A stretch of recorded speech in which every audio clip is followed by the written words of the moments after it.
Thank you, Mr. Speaker. Mr. Speaker, there is a reason why my colleagues call me Bishop, others call me Pastor. Mr. Speaker, the book of Deuteronomy, chapter 19, from verse 18 to 19. It says that the judges shall inquire diligently, and if the witness is a false witness and has accused his brother falsely, then you, the judges, shall do to him as he had meant to do to his brother. So you shall purge the evil from your midst. Mr. Speaker, I did not know that I would be a senator in Kenya at such a time as this, being called upon to judge between the National Assembly and the Deputy President of the Republic of Kenya through a motion brought here by one Honorable Mwengi Mutuse. But Mr. Speaker, here we are, and where duty calls, I will answer the call with courage and guided by a deep desire for that which is good for our nation. Mr. Speaker, I would have expected that the crumbling relationships within the Kenya Kwanza administration would perhaps have been handled within their PG or their NEC and resolved there. But because they have chosen this path, Mr. Speaker, they have made their bed, they must lie on it. Mr. Speaker, the mover of the impeachment motion must have a very dim view of the Senate of the Republic of Kenya. He comes to us with innuendos, falsehoods, sensational statements, and dropping of numbers without a shred of evidence. So, Speaker, he begins his own illustration by saying sometimes in 2023. He goes on, the Speaker, to speak about at another forum in September 2024.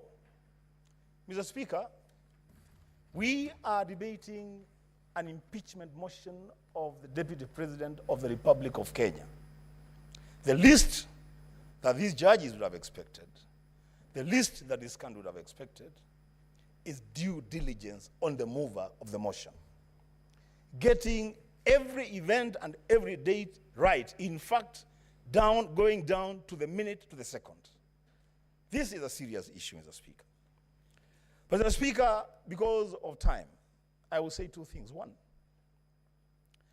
let it be known to this House and to this country that those of us who subscribe to the ideals of the Azimio One Kenya Alliance are totally and grossly opposed to the idea of a government of shareholding. We don't subscribe to that idea. We believe in an all-inclusive government where every person and every region have their space in this country. But Mr. Speaker, when that matter was presented to us as an accusation, as a ground for impeachment of the Deputy President, during cross-examination and going through the evidence table before the Senate, it is clear to this House, it is clear to this country, that the idea of a government of shareholders is a foundational policy of the Kenya Kwanza administration. The signature for that policy is appended by none other than the party leader of that coalition, the President of the Republic of Kenya, the Speaker of the National Assembly, the Chief Cabinet Secretary, and Mr. Speaker, I would dare say, don't drag the Speaker of the Senate to this because he's not part of this. Mr.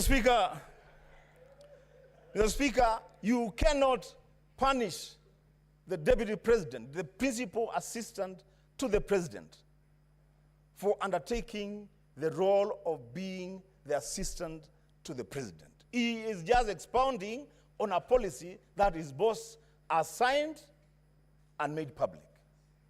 The Speaker, oh my goodness. The Speaker, lastly, if you allow me,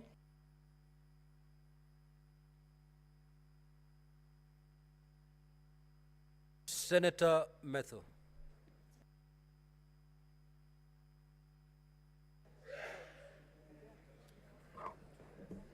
Thank you very much, Honorable Speaker.